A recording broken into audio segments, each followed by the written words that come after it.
Salut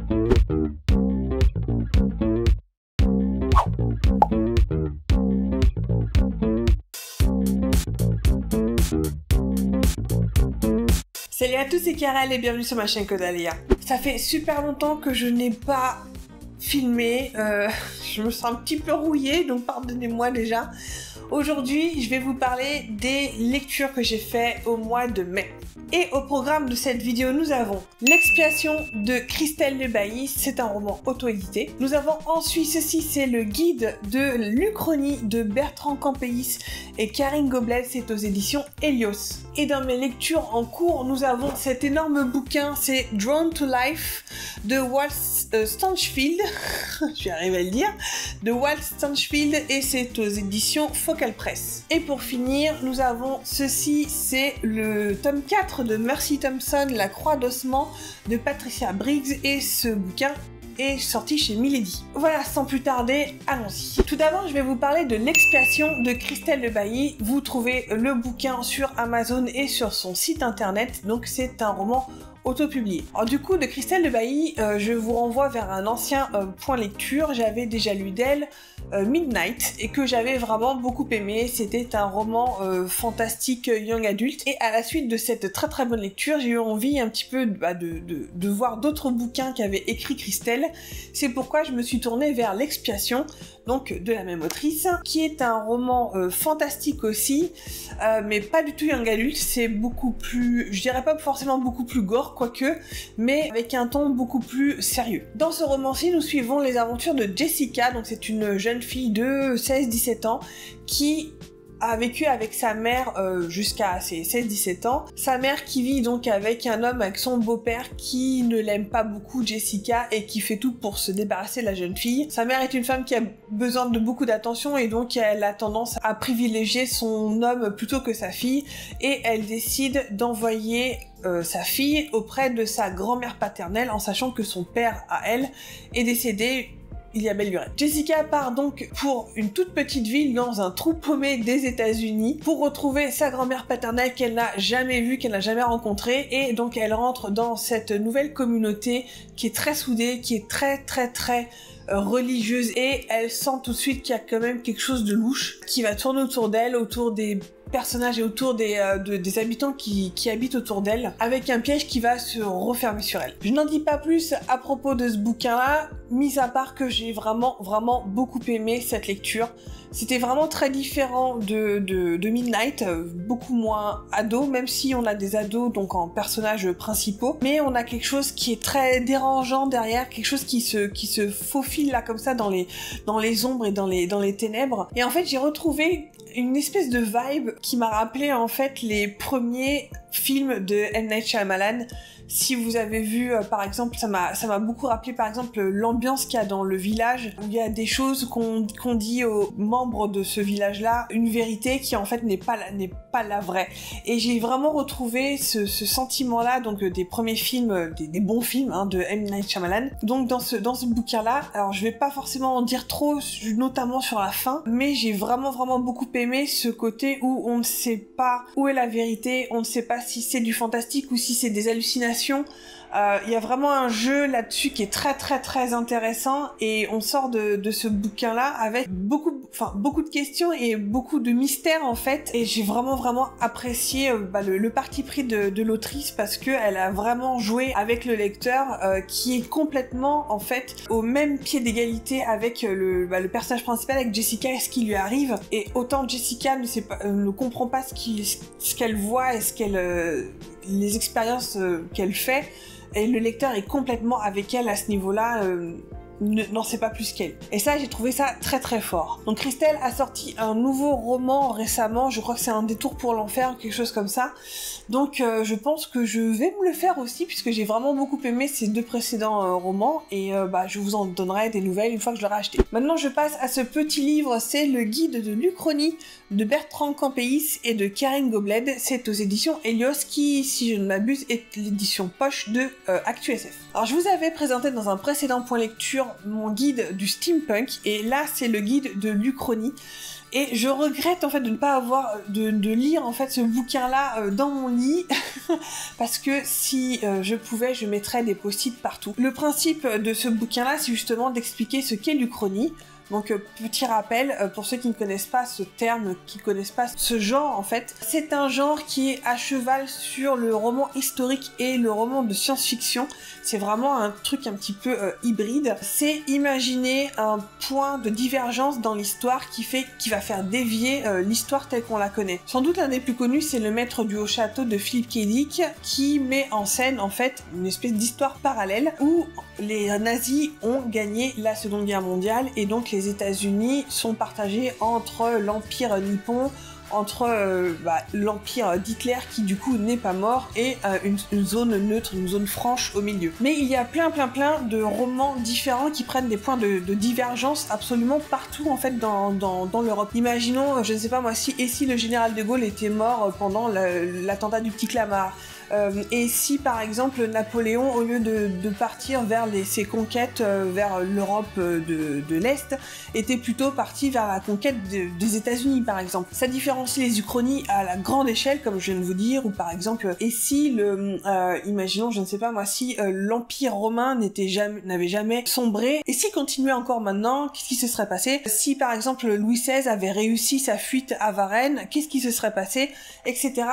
Donc nous avons les uchronies comme ça à grande échelle, et nous avons aussi les uchronies à échelle plus humaine. Et ça c'est quelque chose qui finalement nous a tous touchés à un moment ou à un autre de notre vie. Et si voilà, on avait décidé à un moment de notre vie de partir à droite au lieu de partir à gauche, qu'est-ce qui se serait passé? Et si finalement on n'avait pas rompu avec notre premier petit ami par exemple, notre amour de jeunesse, qu'est-ce qui se serait passé si j'avais choisi ce boulot-là plutôt que celui-là? Qu'est-ce qui se serait passé dans ma vie? Si j'avais pris ce risque-là à ce moment de ma vie, qu'est-ce qui se serait passé? Et voilà, donc c'est en fait un genre qui est extrêmement large et qui...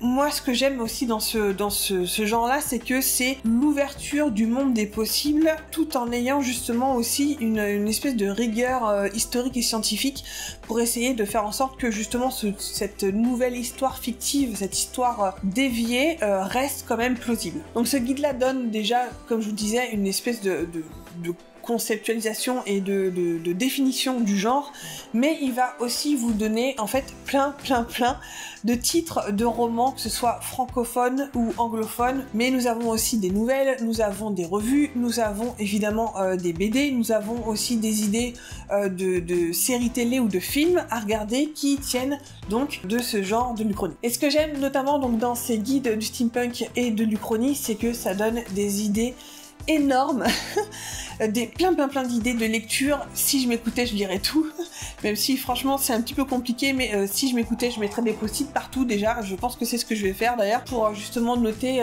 et mettre donc un post-it sur chacun des romans qui me tentent bien pour pouvoir lire et des nouvelles et des romans, parce que je me rends compte c'est un genre qui m'attire énormément, même si j'en ai pas vraiment lu beaucoup. C'est un genre qui m'attire beaucoup et notamment en fait pour vous dire la vérité, le roman que je suis en train d'écrire, c'est une uchronie aussi, donc j'avais vraiment envie de me mettre dans les pas de ceux qui ont déjà ouvert la brèche de ce genre-là. Et voilà, j'ai besoin, je pense, d'en lire un peu plus et puis de me plonger dans comme je vous disais, dans cette énorme...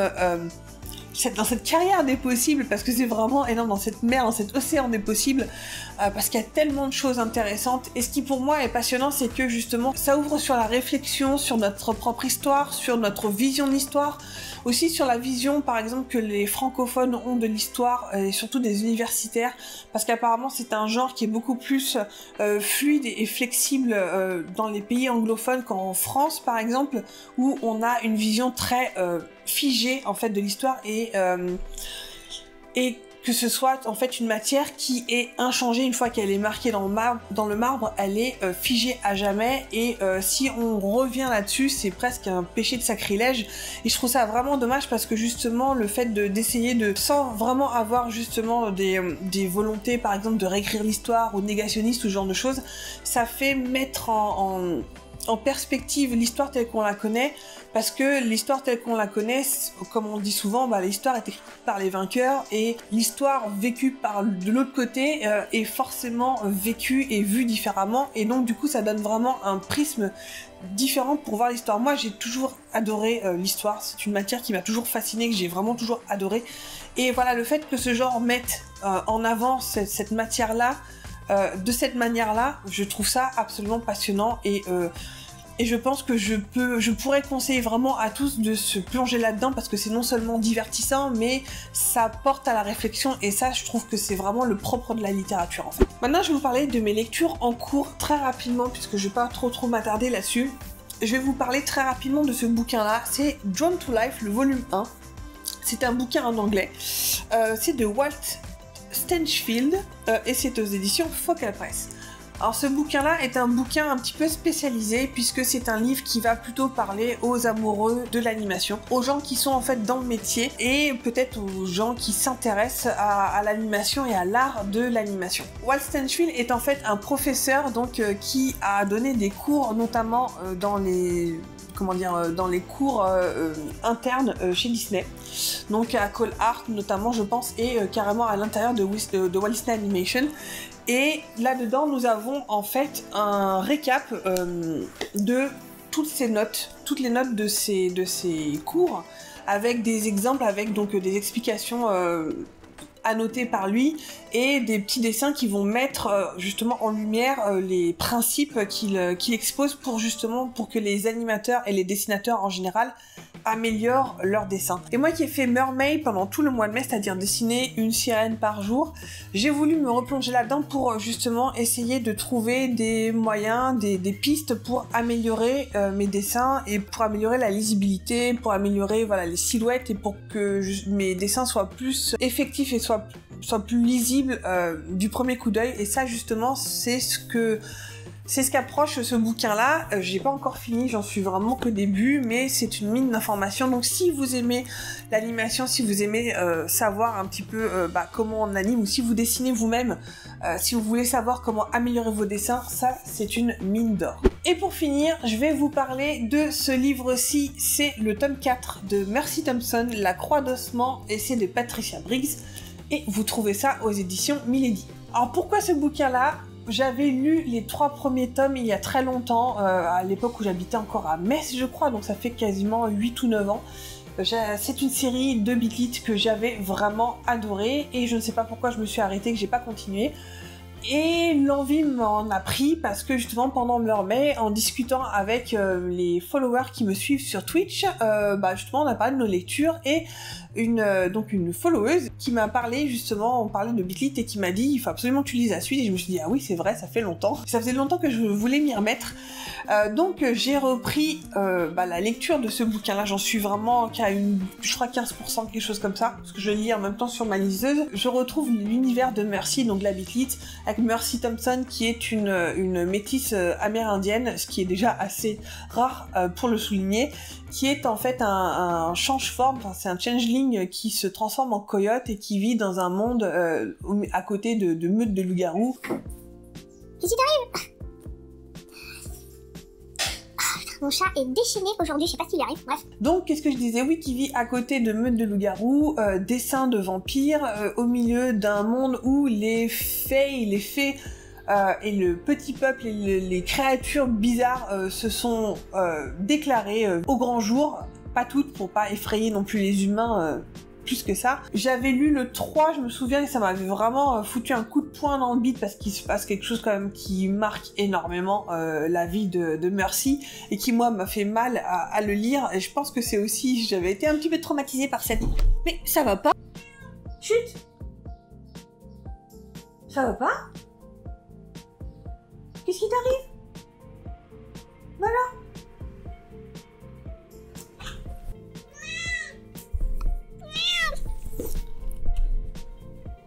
Je sais même plus ce que je disais. Donc oui, le tome 3 m'avait laissé assez traumatisée, et je pense que c'est aussi pour ça que j'avais pas lu tout de suite la suite. Même si le tome 4 commence directement après la fin du tome 3. Il m'a fallu du temps pour replonger dedans. et il me faut toujours du temps parce que j'en suis toujours qu'au début, mais notamment les personnages secondaires, je me souviens plus qui est qui, il y a tout plein de loups-garous qui entourent donc Mercy et Adam, et là je suis encore en train de me dire attends c'est qui lui, je me souviens plus, je me souviens vraiment plus qui c'est, donc voilà, il y a le temps de se remettre un petit peu, de remettre tout le monde à sa place, et d'essayer de me souvenir aussi de ce qui s'est passé dans les tomes précédents, même si grâce à Mia, à ses résumés, j'ai pu un petit peu me faire un récap.